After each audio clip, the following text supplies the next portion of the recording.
बहुत बहुत स्वागत है आप सभी का पांच के पंच में। शाम के 5 बज रहे मैं हूं आपके साथ आसिफ रशीद और गुलिस्तान न्यूज पर दिल्ली के स्टूडियो से लाइव। हमेशा की तरह कोशिश हमारी रहेगी कि केंद्र शासित प्रदेश दिल्ली से जम्मू कश्मीर तक हमारी नजर कुछ बड़ी खबरों पर रहेगी। कोशिश आज के प्रोग्राम में यह भी करेंगे कि जम्मू कश्मीर प्रशासन की तरफ से कुछ फैसले, कुछ बड़े बयान आपके सामने फटाफट से रखें, आगे बढ़ते चलें। और ढांगरी वो इलाका साल 2023 की जब शुरुआत हुई थी तो पहले दिन ही बुरी खबर आई थी, वहां से कुछ सवाल उठाए गए हैं पुलिस प्रशासन पर, सवाल सिविल प्रशासन पर। वो सारी डिटेल्स आपके सामने रखेंगे और साथ ही साथ उन स्कूलों को लेकर भी आने वाले दिनों में कार्रवाई हो सकती है जो आज के समय में पेरेंट्स को या अभिभावकों को बहुत ज्यादा परेशान या मजबूर कर रहे हैं कि आप किसी स्पेसिफिक दुकान से जाकर आज के समय में भी किताबें खरीद लीजिएगा। इसके अलावा फीस के मसले पर भी कुछ बयान सामने आए, वो सारी डिटेल्स आपके सामने रखेंगे। टेलीविजन स्क्रीन पर आप तो हमें देख ही रहे हैं, लेकिन इसके अलावा तमाम सोशल मीडिया प्लेटफॉर्म्स पर भी आप हमारे साथ रहेंगे। यूट्यूब और फेसबुक पर हमारे लाइव नशियात हैं, लाइव टेलीकास्ट प्रोग्राम साथ साथ हो रहे हैं। तो प्रोग्राम की शुरुआत फॉर्मेट के मुताबिक करेंगे 5 के पंच में और सबसे पहले 5 बड़ी खबरों का रुख करते हैं, यानी टॉप 5 में आज खास जो बातें हैं वो आपके सामने रखते हैं। जो खबरें सबसे ज्यादा पढ़ी देखी जाने वाली, जिन पर डिबेट्स, डिस्कशन या फिर सबसे ज्यादा जिन पर हमारी वेबसाइट पर, हमारे सोशल मीडिया प्लेटफॉर्म्स पर भी आप देखते हैं, पसंद करते हैं। तो शुरुआत टॉप 5 के साथ। पहली खबर नई दिल्ली से, जहां पर हंगामा शाम होते होते भी मचा, गिरफ्तारियां हुई, प्रदर्शन हुए और ये प्रदर्शन कांग्रेस की ओर से शुरू किया गया और कई विपक्षी नेता भी लगातार बयान भी दे रहे थे और सामने भी आ रहे थे। कांग्रेस और बाकी कई जो विपक्षी दलों के नेता है या सांसद, विशेषकर राहुल गांधी, जिनको लोकसभा की सदस्यता खत्म करने के बाद काफी ज्यादा हंगामा मचा और पिछले हमने 72 घंटों के दौरान प्रदर्शन भी देखे, बयान भी देखे, कार्यक्रम भी देखे दिल्ली के अंदर विशेषकर, और आज देश भर के अंदर भी कांग्रेस की तरफ से काफी ज्यादा हंगामा किया गया देखने को मिला। लेकिन संसद के अंदर की बात हो या बाहर की, तो आज एक बार फिर से अयोग्य जब से ठहराया गया है राहुल गांधी को, उनकी सदस्यता खत्म की गई लोकसभा से, तो उसके बाद लगातार प्रदर्शन हो रहे हैं, प्रोटेस्ट किए जा रहे हैं और ये प्रोटेस्ट संसद के भीतर पहुंचा, वहां भी हंगामा काफी ज्यादा। और आज के, हालांकि प्रदर्शन पहले से भी हो रहा था, लेकिन आज के जो प्रदर्शन थे या कार्यक्रम, उनकी खास बात यह थी कि मल्लिकार्जुन खड़गे जो कि राष्ट्रीय अध्यक्ष हैं कांग्रेस के, उनके साथ साथ सोनिया गांधी, उन तमाम लोगों के साथ थी जो काले कपड़े पहनकर आज दिल्ली के अंदर सड़कों से लेकर संसद तक हंगामा कर रहे थे। और अलग अलग कई दल भी इनके साथ आए। राहुल गांधी के खिलाफ हुई कार्रवाई का विरोध किया जा रहा था, काले कपड़े पहनकर आज अलग अलग जगहों पर प्रदर्शन देखने को मिला। कांग्रेस की तरफ से युवा मोर्चा ने जहां पहले से ही अनाउंसमेंट कर दी थी कि वो प्रदर्शन करेगा, और इन सब के बीच में सबसे पहले संसद भवन के परिसर में, जहां पर महात्मा गांधी की का जो स्टेचू है उनके सामने प्रदर्शन सुबह सुबह देखने को मिला। लेकिन आहिस्ता आहिस्ता ये प्रदर्शन आगे बढ़ा और हमने इन सब के बीच में सोनिया गांधी भी देखी, पार्टी अध्यक्ष मल्लिकार्जुन खड़गे, कांग्रेस के कई सांसद जो कि आज इस प्रदर्शन का हिस्सा बने। मांग ये की कि आप जो सवाल पूछे गए हैं सरकार उन पर जवाब दीजिएगा, लेकिन साथ ही साथ राहुल गांधी के खिलाफ की गई जो कार्रवाई है वो भी कानून के मुताबिक नहीं है, इस पर भी हवाला दिया जा रहा और लीगल तरीके से इस पर फाइट आगे कंटिन्यू करेंगे, ये कांग्रेस साथ साथ कह रही है। तो दिन भर हंगामा, यानी आज भी संसद नहीं चल सका, लगातार टाइम वेस्ट वाली बात हो रही है संसद के दोनों सदनों में, चाहे वो लोकसभा हो या राज्यसभा। टॉप 5 में दूसरी खबर जो कि 2 बड़े देशों को लेकर है, यानी ईरान और सऊदी अरब की। 2 बड़े देश सामने आ रहे हैं और कोशिश यह है कि दोनों देश जब आगे आए तो अरब देशों के अंदर पीसफुल एटमॉस्फेयर को वापस लाने की कोशिश जो पहले हुआ करता था वो दोबारा से की जा सके। और इन सब के बीच में रमजान के महीने में एक बड़ी मीटिंग होने जा रही है, यानी 2 कट्टर दुश्मन देश सऊदी अरब और ईरान, जो शायद अब तक सामने आना भी या एक दूसरे को पसंद करना भी, एक दूसरे को देखना भी पसंद नहीं करते थे। अगर दोनों में से एक कोई अमेरिका के साथ बैठक कर लेता, किसी एक के मुद्दे पर चर्चा होती, तो दोनों एक दूसरे को पसंद नहीं करते थे। लेकिन दोनों ईरान और सऊदी अरब के रक्षा मंत्री यानी डिफेंस मिनिस्टर्स जो है वो मुलाकात करने जा रहे हैं। और रमजान के महीने पर, जहां पर इस्लाम में पाक महीना इसमें इसको चुना गया है, और इस मौके पर इस्लामिक दुनिया में एकता की पहल तेज करने की कोशिश और एक अलग संदेश अरब दुनिया को देने की कोशिश इस बार है और पूरे विश्व को भी। सऊदी अरब जहां लंबी दुश्मनी भूलकर सीरिया से फिर कूटनीतिक रिश्ते पहले से ही हमने देखा कि ईद से पहले ही शुरू करने जा रहा है, बातें पहले से क्लियर कर दी गई हैं, दोनों तरफ से एम्बेसी से बयान आए, लेकिन एम्बेसीज का, यानी दोनों देश एक दूसरे के खिलाफ अब तक जो काम कर रहे थे उससे पीछे हटकर एम्बेसीज खोलने का भी अब फैसला दोनों की तरफ से किया गया है। लेकिन सबकी नजरें पहली बैठक पर, जहां चीन ने बड़ा इंपॉर्टेंट रोल प्ले किया है और दूतावास जब खुलेंगे तो बातचीत आगे बढ़ेगी। व्यापार होगा, एक दूसरे पर जो कारोबार का सिलसिला वो चलेगा, एक्सचेंजेस चीजों का होगी, तो उसके बाद शायद रिश्ते और भी मजबूत हैं, जिसके लिए पहले से इशारे दिए जा रहे हैं। तो ईरान और सऊदी अरब के जो पहले विदेश मंत्री थे, उनकी मुलाकात के साथ साथ खबर यह भी आ गई है कि रमजान के इस महीने में या दूसरे हफ्ते में जो कोशिश की जाएगी कि दोनों जो डिफेंस मिनिस्टर्स हैं, रक्षा मंत्री हैं, मुलाकात भी करें। ये टॉप 5 में दूसरी खबर थी इस वक्त की, जहां टॉप 5 में आपके सामने रखी। तीसरी खबर की तरफ चलते हैं और केंद्र शासित प्रदेश यानी यूनियन टेरिटरी जम्मू कश्मीर से अच्छी खबर, विशेषकर लड़कियों के लिए, बेटियों के लिए। आलिया मीर को आपने देखा होगा, सुना भी होगा और कई बार सोशल मीडिया पर काफी ज्यादा वायरल अपने कामकाज को लेकर रहती हैं, तस्वीरें, वीडियोस, कि पहली वो ऐसी वुमेन है, पहली ऐसी खातून है या पहली ऐसी महिला है जो वाइल्ड लाइफ रेस्क्यूअर है, जो कहीं पर सांपों को रेस्क्यू करते हुए, कहीं पर ऐसे खतरनाक जानवरों को उनके साथ अपनी जान पर खेलकर उन जानवरों के करीब जाना, उनको खाना देना या फिर उनको रेस्क्यू करने का काम या ये जिम्मेदारी उनने कई वर्षों से संभाली है। आलिया मीर जब प्रशासनिक स्तर पर भी काफी ज्यादा उनकी हौसला अफजाई होती रही, उनके लिए इससे पहले भी हमने देखा कि कई अवार्ड्स उन्होंने लोकल लेवल पर जीते, लेकिन आलिया मीर जिनको जम्मू कश्मीर के अंदर वाइल्ड कंजर्वेशन अवार्ड, पहली ऐसी महिला बनी है जिनको प्रशासन की तरफ से दिया गया है। और कंजर्वेशन में, वाइल्ड लाइफ में, या ये जो काम उन्होंने शुरू किया है, इसमें जम्मू कश्मीर के अंदर, प्रांत के अंदर, सूबे के अंदर जो जबरदस्त उनका काम है और एनिमल रेस्क्यू का काम जो उन्होंने शुरू किया, उसके लिए लेफ्टिनेंट गवर्नर मनोज सिन्हा की तरफ से वाइल्ड लाइफ ऑनर अवार्ड उन्हें दिया गया है। उनकी जबरदस्त सेवाएं रही हैं। आलिया जो कि पहली कश्मीर प्रोविंस से या जम्मू के अंदर कोई भी इससे पहले इस तरह का कोई काम नहीं करता था, विशेषकर जब महिलाओं की बात आती है, तो आलिया जो अलग अलग हिस्सों के अंदर आमतौर पर नजर आती हैं, सांपों को रेस्क्यू करते हुए या फिर इसके अलावा भालू, शेर, कोई भी खतरनाक जानवर हो, अपनी जान हथेली पर रखकर वो इन सब का रेस्क्यू करती है। यानी वो इतनी जानों को कीमती समझती हैं कि वाइल्ड लाइफ रेस्क्यू टीम उनके साथ हो ना हो, खुद काम करती हैं, खुद पहले पहुंचती हैं, बाकी लोग बाद में। और वर्ल्ड फॉरेस्ट्री डे जब जम्मू कश्मीर के अंदर भी मनाया जा रहा था, तो इस समय पर एक बड़ी अचीवमेंट उनके लिए भी, उन्होंने इस पर खुशी का भी इजहार किया, कहा कि ये उनके लिए सबसे बड़ा अब तक का अवार्ड है कि अपने लेवल पर जहां वो काम करती हैं, वहां पर वाइल्ड लाइफ SOS प्रोग्राम का हिस्सा बनकर भी उन्होंने इस हिमालयन रीजन के अंदर कई बड़े काम किए हैं। और इस काम को आज प्रशासनिक स्तर पर भी सराहा गया, उन्हें आज वाइल्ड लाइफ अवार्ड से भी नवाजा गया, जो सबसे बड़ा अवार्ड इस क्षेत्र में है फॉरेस्ट्री डे के मौके पर। ये चौथी खबर आपके सामने। चौथी खबर जम्मू से, जहां पर एक बड़ा बदलाव होने जा रहा है और प्रदेश में जैसे जैसे मौसम बेहतर हो रहा है, तो जम्मू से बाकी देश के कई बड़े शहरों में फ्लाइट्स के जरिए और भी जाना आसान होगा। यानी आज शुरुआत इसकी कर दी गई है 27 मार्च को, और जम्मू एयरपोर्ट से जहां तय शेड्यूल के मुताबिक, समय के मुताबिक अब जो फ्लाइट्स हैं वो नए सिरे से शुरू होंगी। अक्टूबर तक ये सिलसिला चालू रहेगा और विंटर शेड्यूल के अंतर्गत मंदिरों के शहर कहलाने वाले जम्मू में 24 फ्लाइट्स के जरिए 6 शहरों से ये तमाम जो इस बार फ्लाइट्स हैं वो जाएंगी। इनमें शेड्यूल से 7 शहरों के लिए 25 फ्लाइट्स मिलने वाली हैं। जम्मू एयरपोर्ट भी उस लिस्ट में डाल दिया गया जहां पर ये विशेषकर फ्लाइटें चलेंगी। इस बार जम्मू से देहरादून के लिए भी उड़ान 28 मार्च से शुरू होगी, यानी कल इसकी शुरुआत होने जा रही है, और जो एक हफ्ते में 3 दिन चलेगी, ये इस बार फैसला प्रशासन ने कर लिया है। इसका किराया 3400 रुपए से लेकर 4500 रुपए तक रखा गया है और शेड्यूल में जम्मू देहरादून के बीच एयर कनेक्टिविटी फिर से बहाल की जा रही है। यह फैसला प्रशासन ने ले लिया है। साथ ही साथ यह भी कहा जा रहा है कि जो अभी तक जो फैसले लिए जा रहे थे, अलग अलग कई कंपनियां सामने आ रही थी, एविएशन अथॉरिटी से बात कर रही थी, तो उन एविएशन कंपनियों की तरफ से फ्लाइट्स जो है वो शुरू करने की बात कही जा रही थी, तो अब उस पर मोहर भी लग चुकी है। तो 3 दिन, मंगलवार, वीरवार और साथ ही शनिवार को, यानी सैटरडे तक ये जो 3 फ्लाइट्स हैं, देहरादून से फ्लाइट नंबर 9 जो कि जो शाम तकरीबन 5 बजे के आसपास जम्मू पहुंचेगी, और वापसी में फ्लाइट जो है वो फ्लाइट नंबर 9 858 जम्मू से 5:30 बजे देहरादून के लिए उड़ान भरेगी। यह सिलसिला शुरू कर दिया गया है। 42 सीटर विमान होगा, यानी 42 सीटर ये स्पेशल प्लेन होगा, जिसकी क्षमता या जिसकी कैपेसिटी जो है बाकी विमानों से कम जरूर होगी, लेकिन स्पेशल फ्लाइट के तौर पर इसको देखा जाएगा। जो इस बार कोशिश है हफ्ते में 3 दिन। तो बाकी 6 शहरों के साथ साथ सबसे पहली जो कोशिश थी, इससे पहले हैदराबाद के लिए, नई दिल्ली तो फ्लाइट्स आती ही थी, लेकिन हैदराबाद के लिए शुरू की गई थी। अब जो फैसला है उस फैसले के मुताबिक कल से देहरादून के लिए फ्लाइट शुरू हो जाएंगी जम्मू के एयरपोर्ट से, और हफ्ते में 3 फ्लाइट चलेंगी। किराया 3400 से 4500 के आसपास। 5 के पंच में 5वीं और बड़ी खबर, जिस पर काफी ज्यादा चर्चाएं हो रही हैं, जिस पर सरकार लगातार नजर रख रही है ताकि स्थिति नियंत्रण में रही। भारत के अंदर एक और रिकॉर्ड बना है।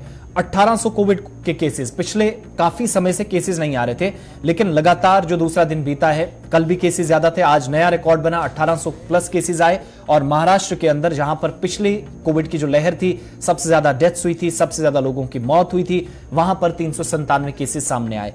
5 केसेस जम्मू कश्मीर के अंदर, जो अभी तक हम देख रहे थे 1 महीने तक पहले तक, लेकिन पिछले 24 घंटों में 13 केसेस कश्मीर प्रोविंस से, इसी तरीके से 1 दर्जन के आसपास जम्मू प्रोविंस से भी केसेस सामने आए हैं। ये सारी सिचुएशन दिल्ली से जम्मू कश्मीर तक की है। कोविड पर भी सरकार की नजर है। केंद्र सरकार की या जो स्वास्थ्य विभाग है या मंत्रालय है, उसकी तरफ से भी कहा जा रहा है कि XBB 1.16 एक नया ओमिक्रॉन का जो वेरिएंट है, वो भी काफी ज्यादा देश के अंदर अलग अलग राज्यों के अंदर डिटेक्ट किया जा रहा है, जिसका शिकार बहुत सारे लोग हो रहे हैं। और आज एक और बच्ची की मौत की भी खबर आई उस वायरस से, जिसको H2N3 का नाम दिया गया था। 1805 नए केसेस आए हैं। अच्छी बात यह है कि किसी की मौत नहीं हुई है, लेकिन एक्टिव कोरोना वायरस के केसेस पूरे देश के अंदर 10,300 तक पहुंच गए और डेली जो पॉजिटिविटी रेशियो है वो 3.19 है। केंद्र सरकार की तरफ से ये जो आंकड़े वो जारी कर दिए गए हैं। चंडीगढ़, गुजरात, हिमाचल प्रदेश, उत्तर प्रदेश और इसके अलावा महाराष्ट्र सबसे ज्यादा केसेस हैं। लेकिन जम्मू कश्मीर के अंदर पिछले 5 महीनों में जो रिकॉर्ड टूटा है वो कम होना, अभी तक हम देख रहे थे केसेस कम है, लेकिन ये केसेस अब आहिस्ता आहिस्ता बढ़ना शुरू हुए। 13 केसेस पिछले 24 घंटों में। और जम्मू कश्मीर के अंदर भी कोरोना से प्रभावित लोगों की 4,79,631 तक संख्या पहुंच गई है। 4,785 लोग अब तक पिछले 2.5-3 वर्षों में अपनी जान गंवा बैठे हैं। तो 5 के पंच में 5 बड़ी खबरें यानी टॉप 5 आपके सामने रखी। शुरुआत अब खबरों की फटाफट से आपको जम्मू कश्मीर को लेकर पहली खबर बताते हैं कि राज्यसभा के अंदर भी लोकसभा के बाद जो वित्त विधेयक था यानी जो बजट था जम्मू कश्मीर का, वो पारित कर दिया गया, वो पास हो गया। हंगामे के बीच बजट पर चर्चा नहीं हो सकी, इसके बिना ही यानी बिना किसी बहस के जम्मू कश्मीर का बजट जो है वो पास किया गया। विपक्ष की तरफ से, अपोजिशन की तरफ से जबरदस्त हंगामा आज भी जारी रहा और कार्यक्रम के अनुसार लोकसभा को ये बिल जो है वो वापस भेज दिए गए। सदन में बिना किसी चर्चा के जम्मू कश्मीर का जो सामान्य बजट है यानी यूनियन टेरिटरी का बजट, जो पिछले दिनों 13 मार्च को पेश किया गया था, जिस पर बहस भी होनी थी, बात भी रखी जानी थी, लेकिन आज जब इसको लोकसभा के बाद राज्यसभा में रखा गया तो वापस इसे लौटा दिया गया, लेकिन पारित होकर और हंगामे के बीच में ही ये पास हुआ। और इसके बाद सभापति ने, जिनने अनुमति भी दी वित्त मंत्री निर्मला सीतारमण को, साथ ही ये जो विधेयक था 2023 का वित्त विधेयक, विशेष का जो बजट, जिसको आम जुबान में जम्मू कश्मीर का यूनियन टेरिटरी का ये चौथा बजट था, वो पेश किया गया। और इस दौरान जबरदस्त हंगामे के बीच कोई इस पर कोई अपनी बात, कोई सवाल नहीं रख सका। Jammu Kashmir appropriation number 2 bill जो था वो आज, जो जम्मू कश्मीर के अंदर पैसा अगले 1 साल के दौरान खर्च होना है, वो पास कर दिया गया फाइनेंशियल ईयर 2024 के लिए। अब 50,000 के आसपास, 50% के आसपास जो बजट है एलोकेशंस, वो जल्द सरकारी महकमों को दे दी जाएंगी। ये पहले से वित्त मंत्रालय की तरफ से साफ किया गया है, लेकिन बिना किसी डिबेट डिस्कशन के और अडानी वाले मुद्दे पर विपक्ष हंगामा कर रहा था। इन सबके बीच में बिल आज पेश तो हुआ, लेकिन कोई इस पर बहस नहीं हुई, पास करना पड़ा। पिछले हफ्ते हमने देखा था कि लोकसभा के अंदर बिना किसी बहस के, शोर शराबे के बीच ये बिल पास हो गया था। तो आज कई इस तरह की अमेंडमेंट्स, जो ऑफिशियल अमेंडमेंट्स थी, वो सारी बातें, लेकिन इन सब के बीच में हमने देखा कि काफी नारेबाजी, हंगामा विपक्ष की तरफ से और दूसरी तरफ जवाब देने की कोशिश, इन सब के बीच में बिल पेश कर दिया गया। अडानी हिंडनबर्ग जो मामला है, जो रिपोर्ट आई थी, उस पर विपक्ष मांग कर रहा है कि आप रिपोर्ट तैयार कीजिएगा, आप जवाब दीजिएगा जो रिपोर्ट आई है कि कैसे ये सारे मामले पहुंचे। इसी मामले के बीच जम्मू कश्मीर का बजट, जो कि दोनों सदनों से पास हो चुका है, लेकिन अभी तक डिबेट्स या डिस्कशंस जो हैं वो इस पर नहीं है। तो शेड्यूल के मुताबिक लोकसभा के बाद राज्यसभा के अंदर आज पास हुआ और वापस इसे लोकसभा के लिए भेज दिया गया है।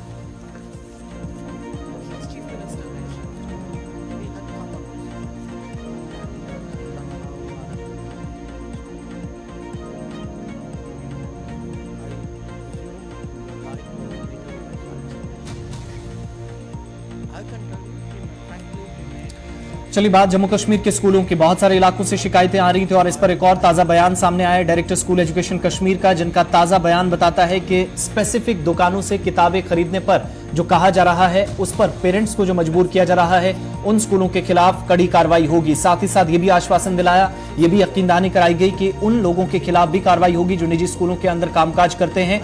आश्वासन दिलाया गया कि अगर जो जरूरत से ज्यादा या कानून की खिलाफ वर्जी करते हैं, वायलेशंस करते हैं एफएफआरसी के रूल्स रेगुलेशंस की, तो फीस ज्यादा, चाहे इनमें ट्यूशन फीस हो, ट्रांसपोर्टेशन चार्जेस हो, सारी मिलाकर जो फीस बच्चों से ज्यादा लेने की बात या शिकायतें बहुत सारे इलाकों से सामने आ रही थी, उस पर भी कार्रवाई का आश्वासन दिया।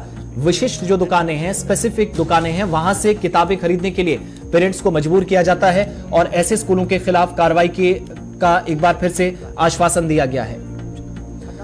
डायरेक्टर स्कूल एजुकेशन कश्मीर का बयान, निजी स्कूलों को लेकर भी Jammu Kashmir board of school education की जो किताबें हैं उनके मुताबिक अपनाने का स्पष्ट आदेश है, यानी ऑर्डर्स जो हैं वो क्लियर हैं। हमने पहले से जो पेपर्स थे उन पर ध्यान केंद्रित करना शुरू कर दिया, लेकिन अब जेके बोस के जो अध्यक्ष हैं वो नियुक्त किए गए और साथ ही साथ उन्होंने ये भी कहा, स्कूल एजुकेशन ने निजी स्कूलों के खिलाफ कार्रवाई का आश्वासन फिर से दिया, क्योंकि बहुत सारे इलाकों के अंदर, चाहे जम्मू हो, कश्मीर हो, पेरेंट्स की तरफ से ये कहा जा रहा था कि पहले तो फीस, वो भी स्ट्रक्चर लगातार बढ़ाया जा रहा है, एफएफआरसी का हेड नहीं है, ये सारी चीजें इन सब के बीच में बढ़ रही थी और पिछले दिनों एफएफआरसी का हेड भी यानी नए चेयरपर्सन भी बना दिए गए।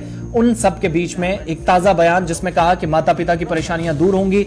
एक तो वो लोग जो मजबूर करते हैं पेरेंट्स को, डायरेक्टर स्कूल एजुकेशन कश्मीर के मुताबिक कि कहा जाता है कि आप स्पेसिफिक स्कूलों से जाकर, स्पेसिफिक दुकानों से लेकर किताबें लीजिएगा, ऐसा बिल्कुल भी नहीं चलेगा। और साथ ही साथ ये जो शिकायतें हैं, कोई भी विशेष शिकायत इस तरीके से मिलती है, अगर आगे आती है तो संबंधित सीईओ या साथ ही साथ जो डायरेक्टर्स हैं या फिर जो चीफ एजुकेशन ऑफिसर्स हैं, जोनल एजुकेशन ऑफिसर्स हैं, उनके पास अपनी शिकायत लोग दर्ज कराएं।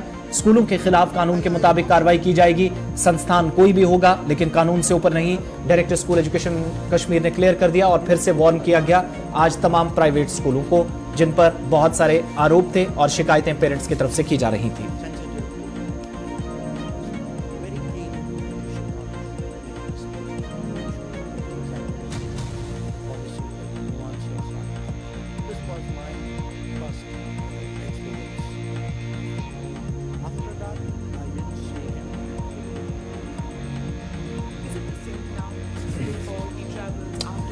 चलिए बड़ी खबर जम्मू कश्मीर से, ढांगरी के अंदर। शुरुआत में मैंने बताया कि जहां पर बिल्कुल भी अच्छी खबर साल 2023 के शुरुआती दिनों में नहीं आई थी, लेकिन ढांगरी राजौरी में उन पीड़ितों ने आज प्रेस कॉन्फ्रेंस कर नाराजगी जाहिर की जिनके 6 से 7 लोगों की मौत 1 और 2 जनवरी को हुई थी। धमाका हुआ था, फायरिंग की गई थी और पुलिस की तरफ से जांच के आदेश दिए गए। मामला एनआईए को दिया गया और इसमें यह भी अभी तक कहा गया कि पाकिस्तान से या सीमा पार से आतंकी आए थे जिन्होंने इस हमले को अंजाम दिया। लेकिन इन बयानों से ये तमाम लोग सहमत नजर नहीं आ रहे। राजौरी प्रेस क्लब में प्रेस कॉन्फ्रेंस हुई।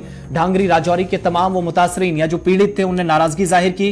प्रेस वार्ता में उन्होंने नाराजगी जाहिर करते हुए कहा कि पैसा और नौकरी वापस लौटाना उनके लिए अब बिल्कुल भी कोई मुश्किल बात नहीं है, वो ये करने जा रहे हैं। यानी सरकार ने जो पैसा दिया है और नौकरियों के वादे और जो ऑर्डर्स दिए हैं वो हम सरकार को वापस देंगे, क्योंकि पुलिस प्रशासन के जो बयान है, पुलिस निदेशक के जो बयान है वो बिल्कुल भी सही नहीं है। उन्होंने बहुत सारे टेक्निकल पॉइंट्स बताए। एक तो ये कि पीड़ित जो अपने सरकार से जो उनको पैसा दिया गया वो वापस इसलिए भी देने की बात कह रहे हैं कि अभी तक इन लोगों को 3 महीने खत्म हो गए, इंसाफ नहीं मिला।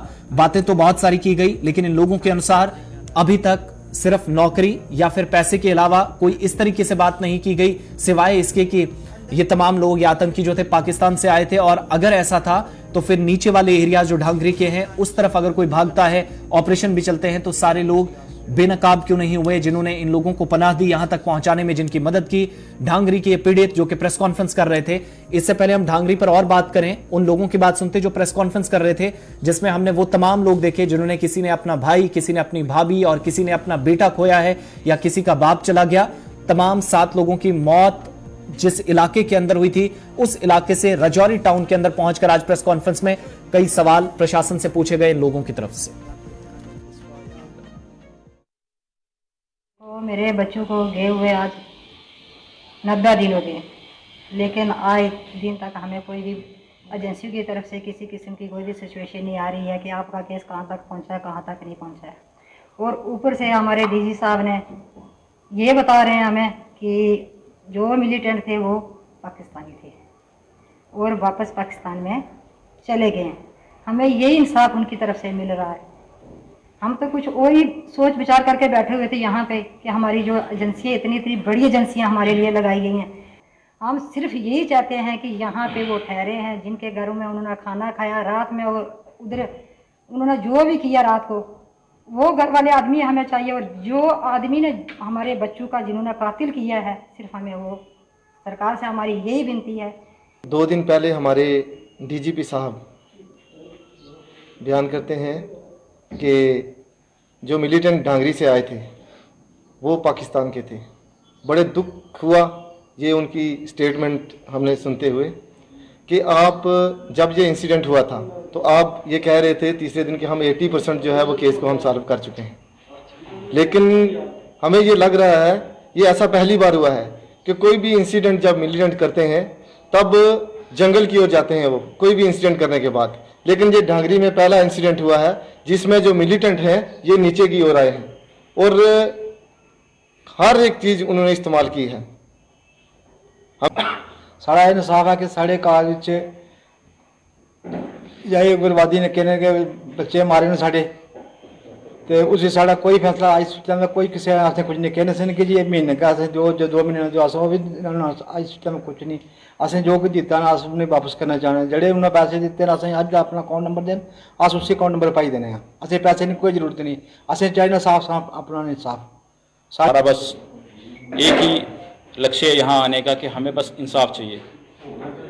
आज 3 महीने होने वाले हैं, 3 महीने हो चुके हैं हेड, और फिर भी 3 महीने के अंदर पहले बोलने डीजीपी साहब बोल रहे थे, एसएसपी साहब बोल रहे थे नहीं जी 60% केस हो गया, 80% हो गया, और 3 महीने के बाद आज बोल रहे नहीं जी बाहर से लोग आए और मार के चले गए। बाहर से आए चलो ठीक है मान लेते हैं, हवा से आए हैं तो बताओ वो हवा वाला रूट कौन सा था उनका, ज़मीन से आए हैं तो ज़मीन वाला रूट कौन सा। आपको ये तो कंफर्म हो गया कि बाहर से आए हैं, तो ये रास्ता भी कंफर्म होगा आपको कौन से रास्ते से आए थे और किस एजेंसी के थ्रू आए थे वो भी पता होगी, फिर किसके थ्रू वापस गए हैं वो भी पता होगा। अगर इतनी चीज़ें आपको पता हैं तो वो सारी डिस्क्लोज कर दो ना, फिर हम भी संतुष्ट हो जाएंगे, परिवार भी संतुष्ट हो जाएगा। ठीक है बाहर से आए थे, मार के इस तरह से एग्जीक्यूट करके निकल गए, आप सबूत तो दे नहीं रहे, सिर्फ हवा में बात करके निकल रहे, स्लिप कर रहे, सिर्फ इसको पर्दा डाल रहे, केस को पर्दा नहीं डाला गया।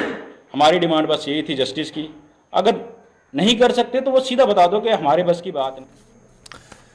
चलिए, ढांगरी के पीड़ित प्रेस कॉन्फ्रेंस कर रहे थे, सवाल कई पुलिस प्रशासन से, सिविल प्रशासन से पूछे गए। इस पर और भी बात करेंगे। हमारे साथ धीरज शर्मा जी हैं, सरपंच है ढांगरी के, जिस इलाके के अंदर ये इंसिडेंट हुआ और 3 महीने बीत गए और अब एक बार फिर से सवाल उठाए गए। बहुत शुक्रिया समय देने के लिए धीरज जी।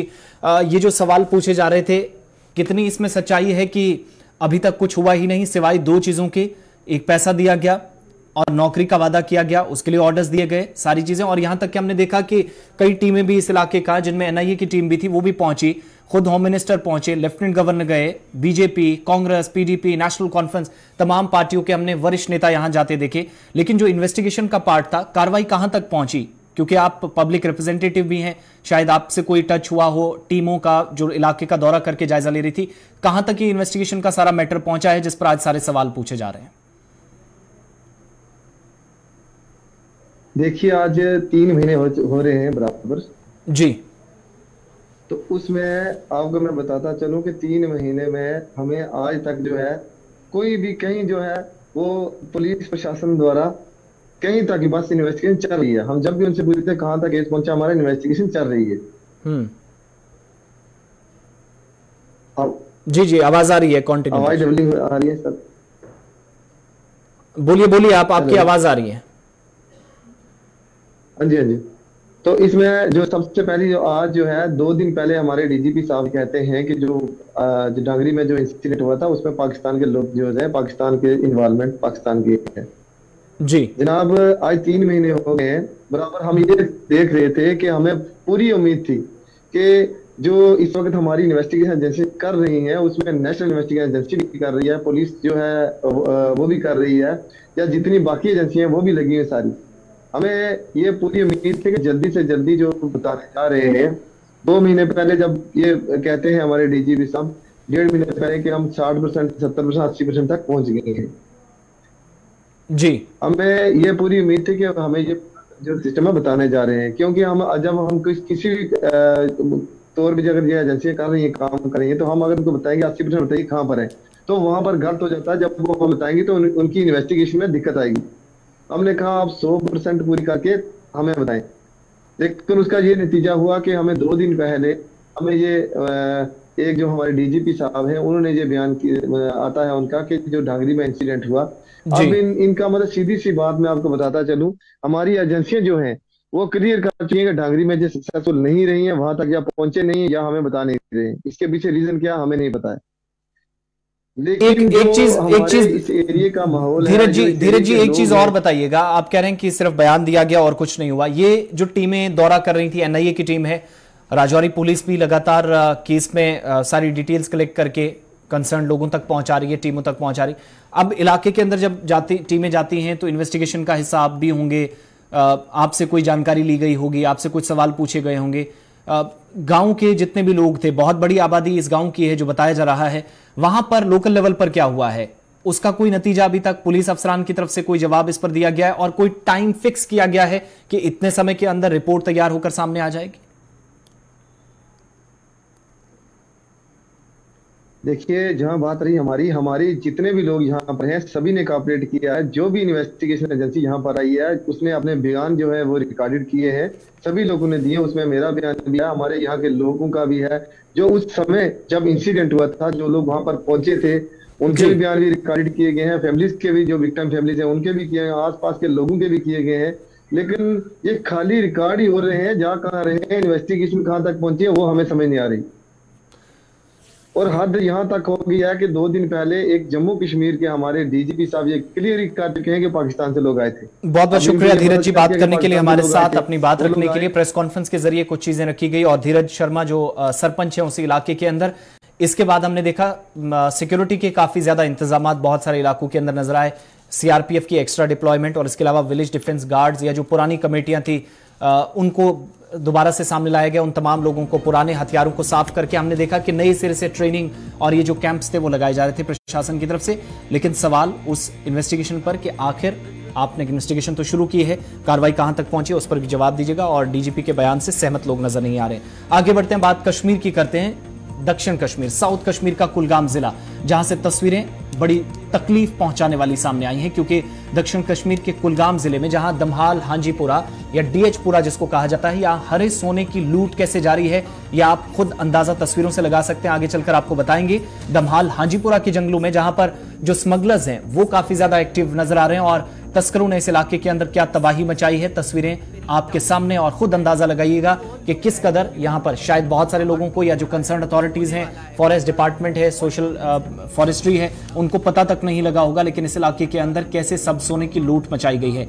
वन विभाग पर सवाल उठ रहे हैं, फॉरेस्ट डिपार्टमेंट पर सवाल हैं, लोग पूछ रहे हैं कि खामोशी इतनी क्यों अगर इतना कुछ हो रहा है इस इलाके के अंदर, जो कि हमपथरी का दमहाल हांजीपुरा का ये जो हमपथरी का इलाका है, जंगलों का एक बड़ा हिस्सा साउथ कश्मीर के कुलगाम डिस्ट्रिक्ट का नुकसान बहुत ज्यादा पहुंचाया गया है। और सवाल अब उस परफॉर्मेंस पर उठ रहे हैं जो डिपार्टमेंट की है कि इतना कुछ हो गया, तस्करों के खिलाफ कोई कार्रवाई अभी तक हुई या नहीं, इस पर क्यों नहीं जवाब, और तस्करों को इतनी खुली छूट क्यों जंगलों के अंदर वन विभाग ने दे रखी है कि शायद वो इसकी नजरों से ओझल है। इतनी काफी ज्यादा नुकसान, तस्वीरें आपके सामने। सीधा कुलगाम चलते हैं, हमारे साथ अब्दुल हमीद इस वक्त ज्वाइन किए हैं, संवाददाता हैं।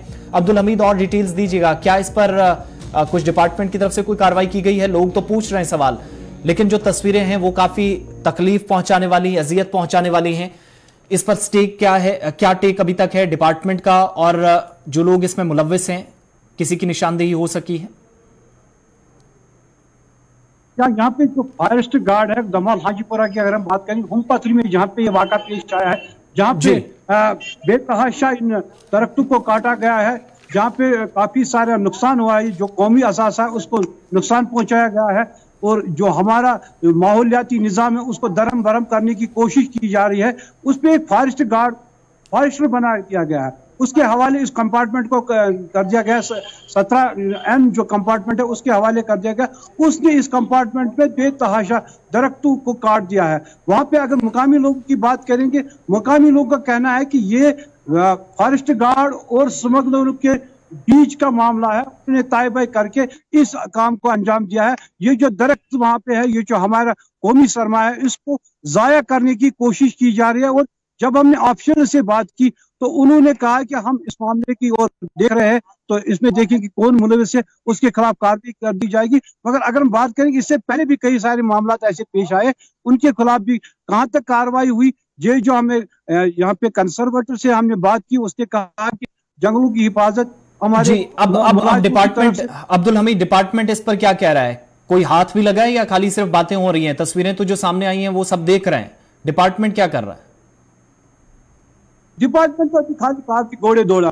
हमें यही लग रहा है कि अगर कुछ होता, कोई कार्रवाई होती, इससे पहले भी जो दरख्त काटे गए हैं, अगर कार्रवाई हुई होती अगर कार्रवाई हुई होती तो अब आज ये काम अंजाम नहीं दिया जाता। स्मगलरों की हिम्मत ही नहीं होती। वहां पे जो हम वहां पे गए, हमें भी खतरा लगा कि कोई हमारे ऊपर भी कोई हमला ना कर दे, क्योंकि ये कुल्हाड़ी लेकर शाम को चले जाते और सवेरे वहां से तो अब ये डिपार्टमेंट ने ये लकड़ी सारी जो है वो कब्जे में ली है। कितनी ये है, कुल दरख्त कितने हैं, क्योंकि ताजा ताजा काटी गई है, कितनी तादाद क्या बताई जा रही है ऑफिशियली? अभी कोई तादाद के सामने नहीं आई है। जो हमने देखा कि हजारों की तादाद में यहाँ पे वो पेड़ पौधे जो है काट दिए गए हैं, वो हजारों की तादाद में। अभी डिपार्टमेंट के पास हम गए, डिपार्टमेंट के एक मुलाजिम ने कहा हमने पहले ही यहाँ के डीएफओ कुलगाम को इन्फॉर्म किया है, मगर अभी तक कोई भी कानूनी कार्रवाई नहीं हुई है। बहुत बहुत शुक्रिया अब्दुल हमीद जानकारी देने के लिए। अभी तक कोई कार्रवाई नहीं हुई। तस्वीरें आपके सामने, सब सोने की कैसे लूट इस इलाके के अंदर दक्षिण कश्मीर में मचाई गई है। और ये तस्वीरें शायद शायद हम गलत ना हो तो ऐसा भी हो सकता है कि 2-3 दिन ही गुजरे हों, जो अंदाजा हम लगा सकते हैं कि ताजा ये पेड़ काटे गए हैं, नए पेड़ों की कटाई हुई है। और इस इलाके के अंदर कौन इतने बड़े पैमाने पर एक्टिव है और डिपार्टमेंट को पता तक नहीं है, इसी को लेकर सवाल लोगों की तरफ से पूछे जा रहे हैं। कंपार्टमेंट नंबर 17 कंपार्टमेंट नंबर ये है जो कि हिमपुरा का है, डीएचपुरा कुलगाम दक्षिण कश्मीर का। लेकिन उम्मीद करते हैं, तवक्को की जानी चाहिए कि जल्द वो तमाम लोग सलाखों के पीछे जाएं या कानून के दायरे में आएं जिन लोगों ने इस तरीके से इस इलाके के अंदर नुकसान पहुंचाया। आज ही हमने एक रिपोर्ट भी आपको बताई थी कि माहौलियात को, वातावरण को नुकसान पहुंचने का मतलब क्या है कि अगले 10 सालों में जो एक्सपर्ट्स बता रहे हैं कि 4 मिलियन से ज्यादा हिंदुस्तानी लोग जो हैं वो प्रभावित हो सकते हैं।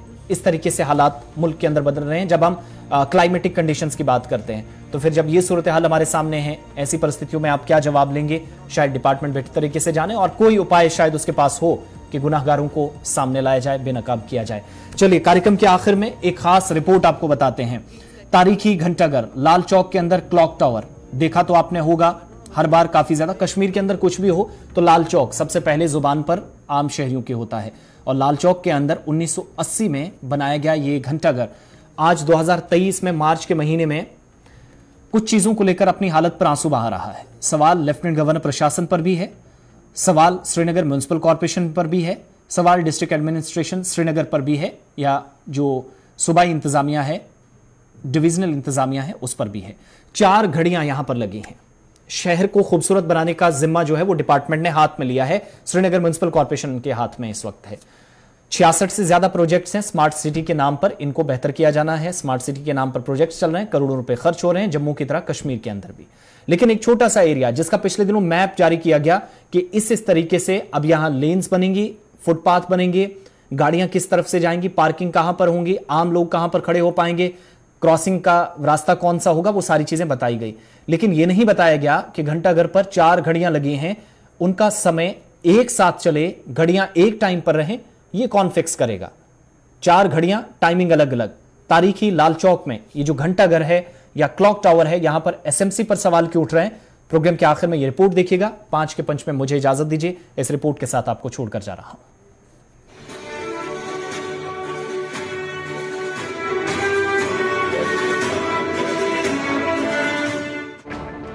लाल चौक श्रीनगर का तारीखी क्लॉक टावर या फिर घंटाघर, जिसने कई दौर देखे, कई बादशाहों और सियासतदानों का उरूजो जवाल देखा और अब उस दौर में दाखिल हो चुका है जिसे नया कश्मीर का नाम दिया जाता है। श्रीनगर का क्लॉक टावर जो मुकम्मल तारीख का चश्मदीद गवाह है। साबिका रियासत जम्मू कश्मीर में तकसीम हिंद के बाद होने वाली खूनरेजी और जम्मू कश्मीर की बदतरीन सियासी तारीख का गवाह भी इस घंटाघर को कहा जाता रहा है या माना जाता है। गुज़श्ता 32 से 35 वर्षों से बहुत ज्यादा खूनरेजी और तशद्दुद का भी गवाह क्लॉक टावर दौरे हाजिर में इंतजामिया की बेहिसी के सबब शायद अपनी तारीख और पहचान दोनों खत्म होता देख रहा है। और क्लॉक टावर महज अब कौमी परचम या सियासी जमातों के झंडों को बुलंद करने का एक मकाम रह गया है, या फिर सियासी जमातों के रहनुमाओं के लिए वो मकाम जहां से वो कई बुलंदोबांग दावे या नारे रकम करते हैं। ऐसा हम नहीं, खुद क्लॉक टावर पर होने वाला काम बताता है।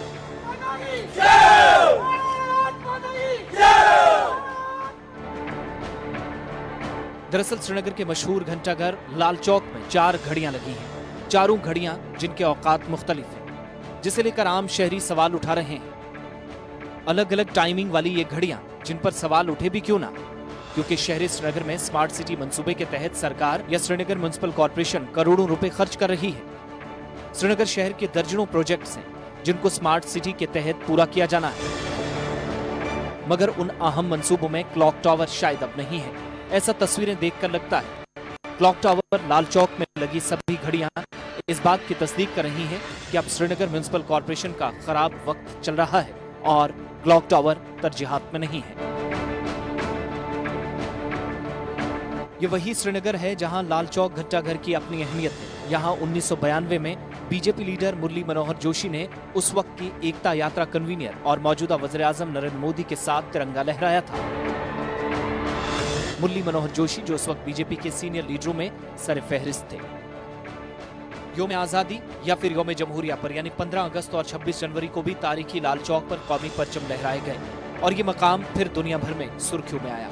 श्रीनगर के तारीखी लाल चौक में क्लॉक टावर को तिरंगे की रोशनियों से सजाया गया जो एक अलग मंजर पेश कर रहा था। लाल चौक पर तिरंगा लहराने के बारे में हमेशा से तनाजा रहा है, लेकिन जम्मू कश्मीर से दफा 370 को हटाने के बाद सूरत-ए-हाल मुकम्मल तौर पर तब्दील होने के दावे किए गए और लाल चौक में बने घंटाघर को एक नई पहचान मिली। साबिक वज़ीर-ए-आज़म, वज़ीर-ए-आला, वज़रा, सियासी, मजहबी, आज़ादी पसंद या अलहदगी पसंद लीडरान के ऐलान के लिए कभी स्टेज के तौर पर देखे जाने वाला लाल चौक का घंटाघर मौजूदा सूरत-ए-हाल में श्रीनगर म्युनिसिपल कॉर्पोरेशन के तरक्याती कामों पर सवाल उठा रहा है और इस तारीखी मकाम की जानिब इंतजामिया की अदम दिलचस्पी को जाहिर करती है कि कैसे टैक्स देने वालों या सरकारी पैसे को स्मार्ट सिटी के नाम पर बर्बाद किया जा रहा है। आप क्लॉक टावर पर लगी अलग अलग घड़ियां जिन पर टाइमिंग भी अलग अलग है, इस बात से ही अंदाजा लगा सकते हैं कि श्रीनगर म्युनिसिपल कॉर्पोरेशन या इंतजामिया कितनी संजीदा है। मजीद तफसीलात के लिए श्रीनगर से फैसल रियाज। इस वक्त मैं मौजूद हूँ श्रीनगर के घंटाघर के सामने और आपको पता होगा ये जो घंटाघर है पूरे मुल्क में मशहूर है क्योंकि ये लाल चौक जो हमारा बिजनेस हब है उसके बीचों बीच है। और आपको मैं बता दूं कि जब कभी भी कोई सयाह आता है तो ये घंटाघर जो है उस सयाहों का मरकज़ रहता है। सियासी रैली हो तो यहीं से स्टार्ट होती है, कोई भी प्रोटेस्ट हो तो यहीं से स्टार्ट होता है। ये मरकज़ है पूरे कश्मीर का। लेकिन आपको मैं आज एक चौंकाने वाली बात बता दूं कि ये जो घंटाघर है इसमें 4 क्लॉक लगे हुए और चारों क्लॉकों में जो है डिफरेंट 4 टाइमिंग्स है। आपको मैं दिखाना चाहूंगा कि ये जो इस वक्त एक साइड है इसका ये क्लॉक जो इस पे लगा हुआ है ये जो पूरी तरीके से बैठा हुआ है और राइट साइड जो इसका क्लॉक है उसमें इस वक्त करीबन 12:30 बजे हुए हैं। एक और जो इस बैक साइड का जो क्लॉक है उसमें 1 बजे हुए हैं और जो इस साइड का ये लेफ्ट वाला साइड है इसमें इस वक्त 7:15 बजे हुए हैं। यानी ये जो मशहूर घंटाघर है बिल्कुल लाल चौक के बीचों बीच है। इसमें जो 4 क्लॉक्स लगे हुए हैं चारों के जो डिफरेंट टाइमिंग है। आपको मैं बता दूं कि ये बिल्कुल बड़ा मशहूर घंटाघर है, ये पूरे मुल्क में मशहूर है। जब भी सयाह आते हैं तो पहले यहाँ पे पहुँचते हैं।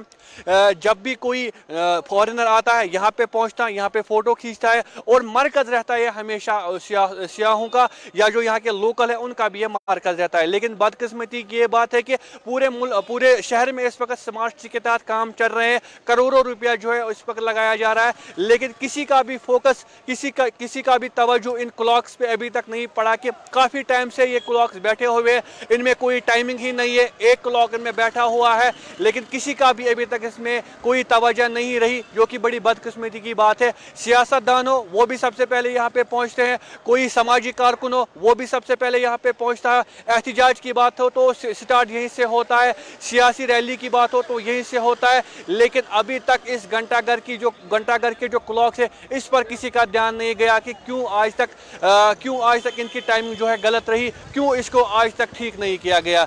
बड़ा ही अहम सवाल है एडमिनिस्ट्रेशन पर क्योंकि क्यों आज तक इसकी तरफ तवज्जो नहीं दी गई, क्यों इसको आज तक इसकी टाइमिंग जो है ठीक नहीं की गई। कैमरामैन खान मुदस्सिर के साथ मैं फैसल रियाज, श्रीनगर, कश्मीर।